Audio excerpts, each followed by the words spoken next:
Time to get serious. So we are continuing with our principles of financial freedom.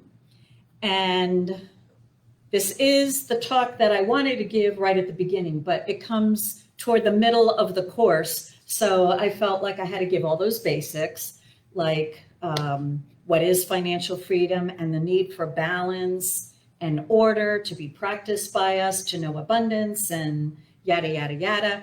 But right, let's face it, we all want more money, that's it. Okay, so how do we get it? And all right, okay, all that stuff is all there, right, great. But so what we want to realize is, our topic today is your wealth is your worth, and your worth is your wealth. And what do we mean by that? Because it's not what the world thinks we mean. And so using the material from Marcia Sutton and Lloyd Strom, they let us know that wealth is a result of our self-esteem, and that it's not an amount of money. It's the feeling that we have of I am enough. And so my very first professional job after I got a master's degree in economics was with the Ohio legislature. And I was a financial analyst, and they hired me at an annual salary of around, I think it was around $10,600 a year. So you can all figure out how long ago that was, when that was a reasonable thing. And I accepted that salary. That seemed, like abundance to me after being a college kid and basically no salary coming in at all. So that was my first salary. And after being there for 3 months, apparently I didn't know it, but it was a checking you out period for 3 months. And after 3 months, they raised my salary to $11,500. And I felt, oh my God, that's too much. I'm not worth that much. And I actually felt myself shrink to hide myself in the office because they were paying me so much money and I could never be worth that much. And I just didn't know what to do. And I was in extreme agony, internal agony.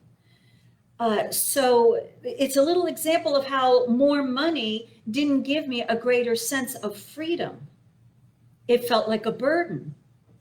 And then the office was expanding, so they hired 2 more people and raised my salary to $12,700. And I'm like, what? What was that about? And another woman in the office came to me and told me, listen, I told Dick was our boss, that he had hired these 2 external people at a higher salary than I was making. And she told him that if I found out about it, I would get really mad and quit. And so he had to match my salary to the incoming people. And at that moment, I thought, oh, well, then it doesn't matter what I'm worth. Apparently, how much money you make has nothing to do with your value. And so from that point on, I had great fun with salary, just asking for whatever I thought was fair and not worrying about it. And I know a lot of other people still are tangled up with like, oh, I'm not worth that much. And how can I? So I just had a very playful experience with money throughout my professional career, which was your salary is equal to how much they'll give you. And had nothing to do with how your worth was. Well, okay. So I was an atheist back then. What do you want? Okay. So wealth now is a spiritual concept that is a reflection of our self-esteem. And I shared that little story because I did have that feeling it was too much. It was more than I was worth. Well, over the years of being an employee with many, many different places, I learned my value as an employee. And I would demand certain amounts of money given up what I thought was value, that much that I was giving. But an experience of wealth and financial freedom has nothing to do with the amounts of money. And one of the things that they do, they've got in their course, Principles of Financial Freedom, I'll show you a little graph. It's just a graph. It's a graph. I was an economist, so I like graphs. And they say that the more worthy that we feel is on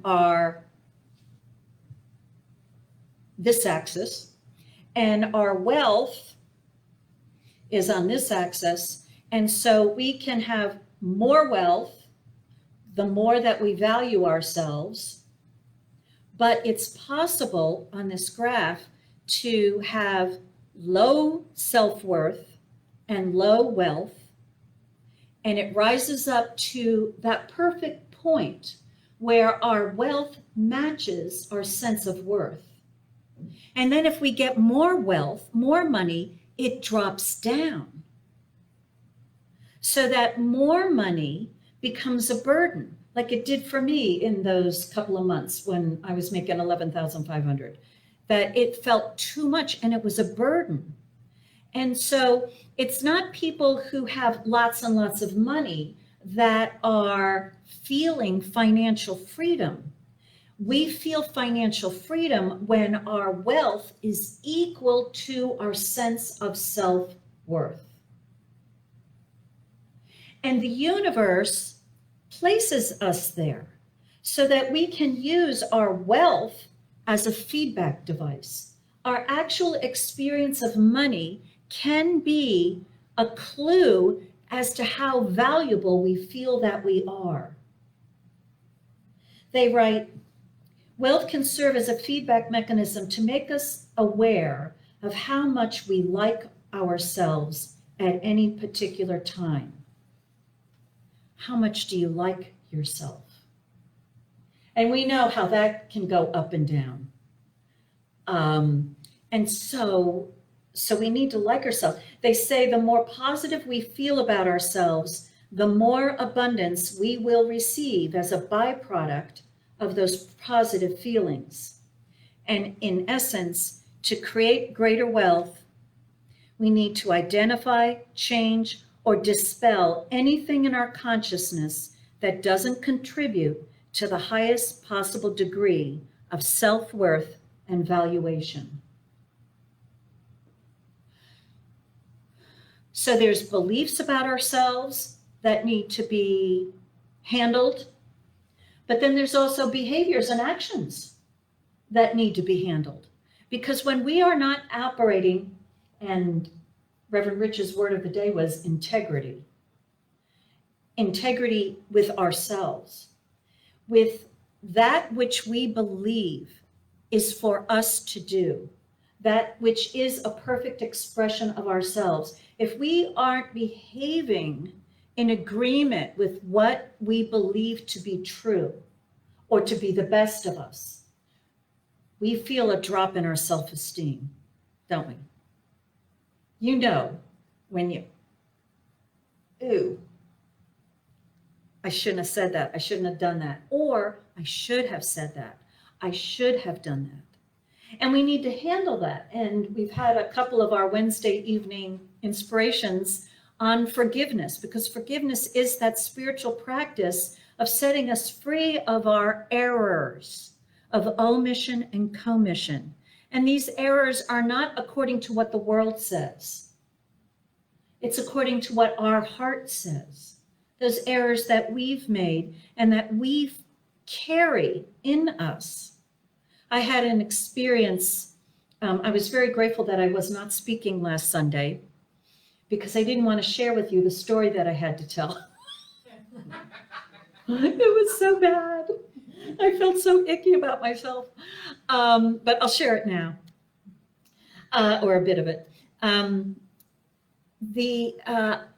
I had received something erroneously in the mail a while ago, and I had two choices. I could either mark it, return to sender, and put it back in there, or send it on to who it's supposed to go to.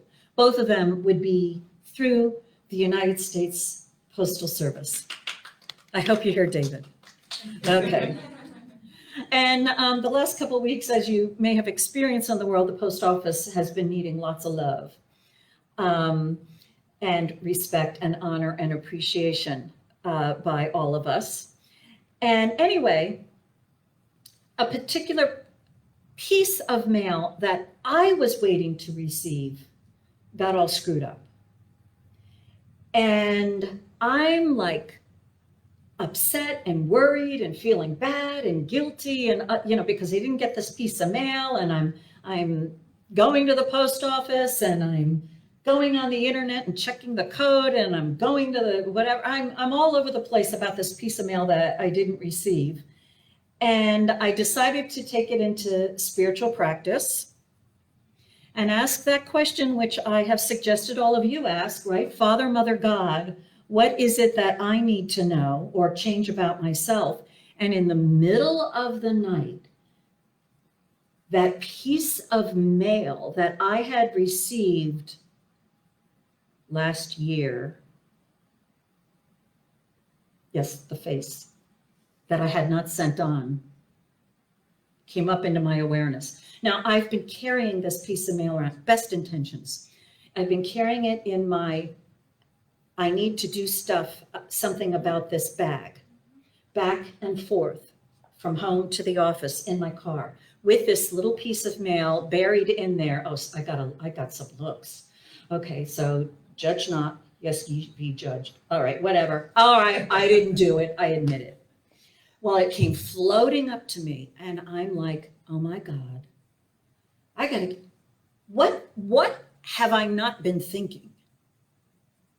And I realized that there was a little bit of negative energy in me about the person who actually sent this piece of mail for me to have to deal with, and a little story in my head about it. And I needed to just drop the whole thing and just cooperate with the law of circulation.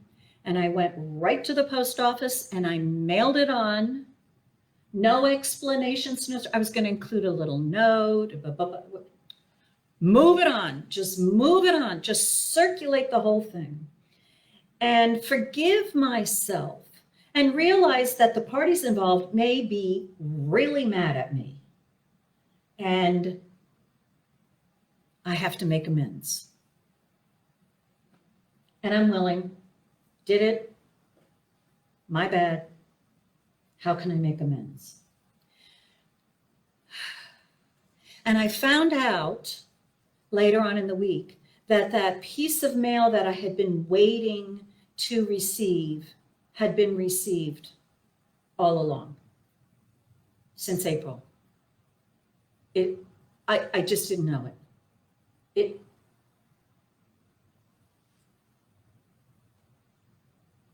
There wasn't a problem. And when I found out, I didn't feel relief. I didn't feel, oh, good, I can cross that off my list. All I felt was this, just this, like, what was that? Like, I suffered so much over this particular transaction, and I suffered so much about 2 transactions. Unconsciously, I had been carrying that burden around with me, and not sending that piece of mail onward was ruining it, right? It was bringing down my self-esteem, my own opinion of myself, my own sense of integrity. Like, what was that? What was that? inexcusable and not like me, but yet I did it. And so all of this was getting in my way of loving myself and approving of myself. And I suffered. I was the only one who suffered. And that suffering comes out in that sense of self-worth, right? And your sense of self-worth not just affects your financial wealth, but wealth is also our well-being. And so it affects every area. The causative factors contributing to our financial wealth will produce well-being in every area of our lives. And so health and mental health and emotional health and relationship health and even our home health, everything is affected by our sense of self-worth. And so when we start practicing to improve our self-esteem, we also have to pay attention to our choices, to our behaviors, and to ask that question. What is there for me to change about myself in order to love myself even more? Wealth, right? They write, wealth is three things. Wealth is worth, wealth is well-being, and wealth is wisdom. The source of our self-esteem is our relationship with spirit. And the way that this relationship is established is through wisdom. And when we begin to see with the eye of the heart, we begin to see, right, with the eye of love, which is the eye of wisdom. And what we are seeking to see is what the divine sees in us, which is, I am that I am. I am enough. And I am enough if I need it, because I am enough, because I am God enough, because the divine has created me. When I have that sense of self-worth, I can share with you that horrible thing that I did, because it's the behavior that is to be not tolerated, but not me. I am good enough. And I have to know that, whether you like it or not. David said, hooray, the Postal Service. Oh, good to see you, David. Okay, good. So what they write to say, they have a question. I like myself, so how come I am not wealthy? And their answer is, this is a very common phenomena that arises out of our ability to project our own self-hatred onto others. And that's how that we end up thinking that we're okay, but there is something wrong with other people, right? I'm okay. It's everybody else is so bad. And we feel it as hatred and anger and all this other sort of stuff, right?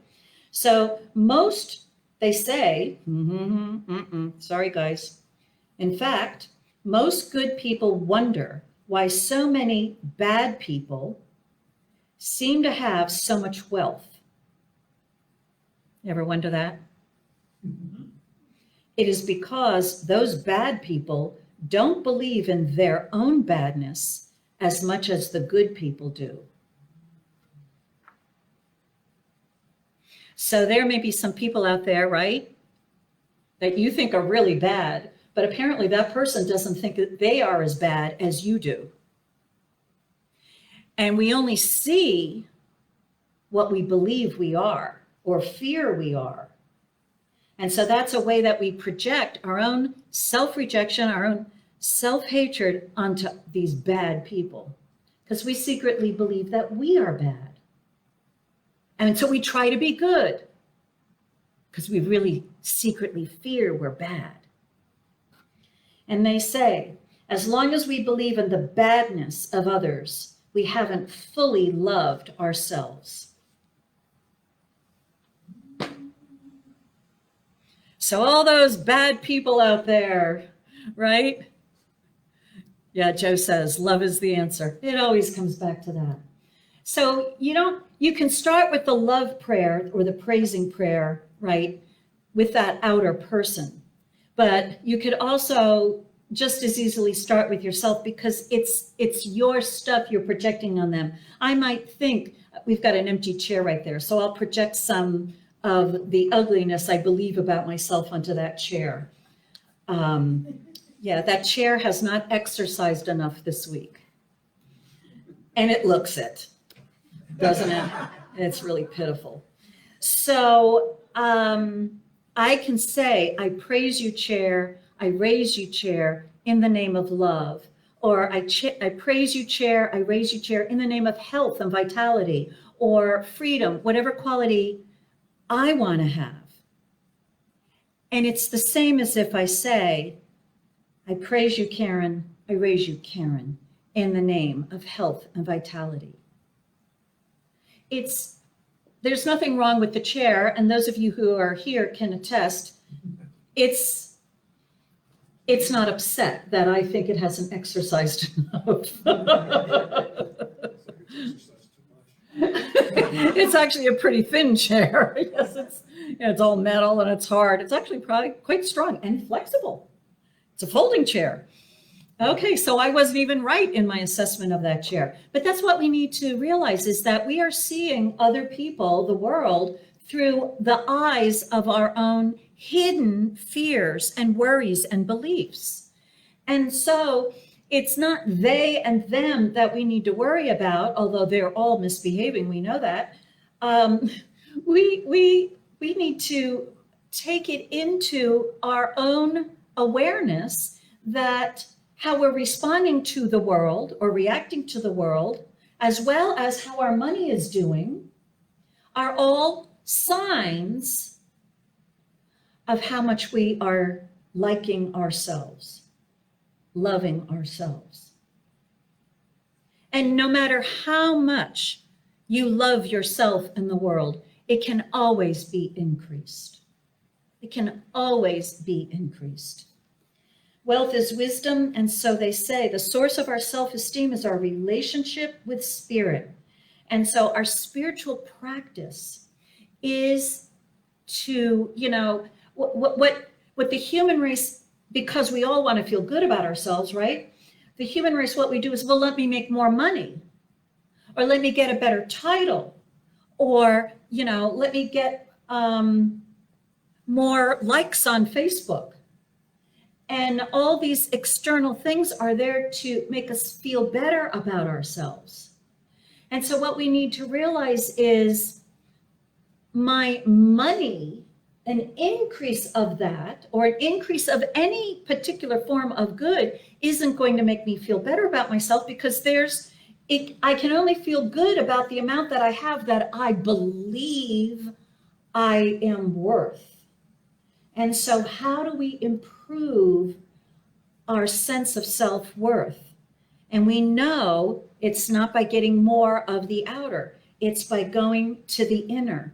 And that's something which created us, call it spirit, call it God, call it divine creator, call it the presence of love, whatever it is. That's something that created us, had its reason for doing so, to realize your value to the divine. And the more that you value the divine, the more that you appreciate the worth of the all that is all, is the more that you can appreciate the value of your own self. And so that's what spiritual practice is for. Not to make God happy, but to make ourselves happy. And spiritual practice, just think about it. There's so many different kinds of spiritual practices, so much spiritual practice that gets us off the hook, that helps us out. It's all of its purpose is to help us out. We can do that, if we hate the whole world or that chair, we can praise it and raise it until that grace descends on us and we are set free of that hatred in us, or that hatred of ourselves for not having exercised so much. And we can, when we fall down and make a mistake, like I did, we can call upon that spiritual practice of forgiveness to set us free, to let us know it's okay. You made a boo-boo. Humans do that sort of thing. And it's okay. You are still and always are loved, lovable, and loving by that which has created you. Loved, lovable, and loving, even with your mistakes. And so we can use spiritual practice to receive the grace of realizing we are loved just the way we are. We might not be making a whole lot of friends out there in the earthly realm, but the divine loves us and forgives us and will show us the way to make amends, to do what needs to be done, to change, so that we can have a happier experience in the world. And we have that spiritual practice of meditation and contemplation and study, all ways of connecting with the gloriousness of that which is divine, of appreciating this gift of life that we are. Just to be, we have that practice of gratitude. It's to allow us to experience and accept and embody the truth that this life is precious and it's ours and we're a part of it and we belong and we have a place and we are unique and there's no one else like us. And so in this connection with the divine and out of the infinite everything, it made me, it made you. It had a reason. And its reason is it wants to express itself through you. Its love, its joy, its peace, its harmony, and it wants to express it freely and abundantly. And that is why you are created. And you are the one who is the measurer of how good a job you are doing living this life. And no one else is measuring you. No one else cares what you're doing, really. They're too busy, right, with their own stuff, right? We all have a lot to be accounted for. But it's to ourselves, right? And actually, you know, for those of you who are thinking bad things about me right now, that's okay. You're only seeing yourself. You're not seeing me. So I'm off your hook as far as I'm concerned, but that integrity, we hold ourselves accountable. And so we get to experience this life as much as we accept it, as much as we can allow it, as much as we can appreciate it. We are the measurer and we are the one who gets that feeling. I am enough. And this much good is equal to the good I believe I am. We always want to be in that sweet place that our good is equal to that good that we believe we are, because there we experience freedom. There we experience joy. And there we are fully supported in life. And we let life support us. Right? And we know that if it's too little, we gotta receive more. And if it's too much, we've got to grow more and we've got to give more. We have to know our value in our heart, in our essence, in our soul, in our words, and in our deeds, in our behaviors, in our choices. And that's an every moment job. Stephen Covey, in one of his books, talked about building a trust bank in yourself. And he said most of us have withdrawn so much, that we've made so many promises to ourselves that we haven't kept, that we're bankrupt in trusting ourselves.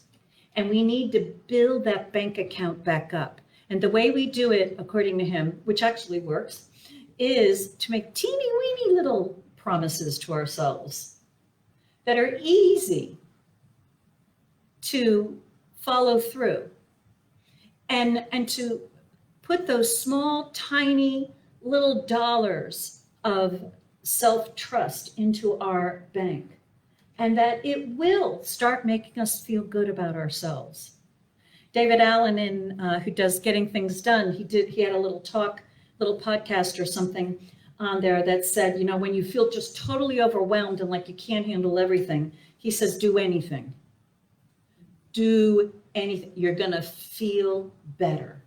All of this is our signals or evidence that we are programmed to always be taking a measure of ourselves. And that's our self-worth. And so it's important that we do whatever we need to do to cooperate with feeling good about ourselves. So we do our best, we set our intention for the best, and if we make a mistake through errors of omission or commission, we practice forgiveness, make amends, move on, and keep doing the good that we are guided to do, and being the good that we know we are. And don't look at others to be the measurer, but just stay in integrity with your own heart. And realize that the world might not agree with you, but you know your value. And and again, spiritual practice, if you need a major shot of self-esteem, we have to go right back to what made us, and that the spiritual truths, because the conclusion upon looking at spiritual truths is, I must be of value. I must be, because I am made. I have been made. So it goes back to spiritual practice. So that's enough of that. Next week, I think I'm going to talk about, I didn't have time to talk today, I didn't think I would, dealing with debt. So it will be part 2 of our self-esteem topic, because this is so critical. It's so important to us that we realize it all begins and ends with me, and I am the cause, and therefore I can change my experience, and I can certainly change my own opinion of myself. Yeah? And we all need more, no matter what it is. So let's take a moment.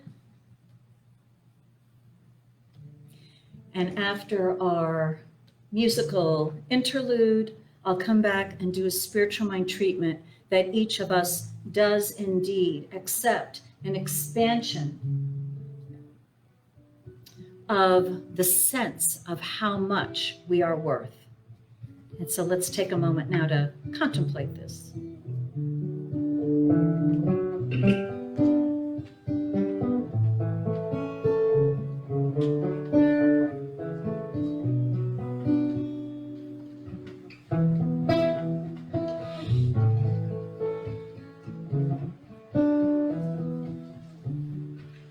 How could anyone ever tell you you were anything less than beautiful?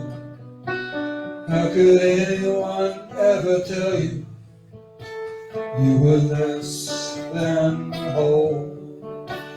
How could anyone feel to notice that your loving is a miracle? How deep your can to my soul. How could anyone ever tell you you were anything less than beautiful? How could anyone ever tell you you were less than whole? How could anyone fail to notice that your loving is a miracle? How deep your can get to my soul.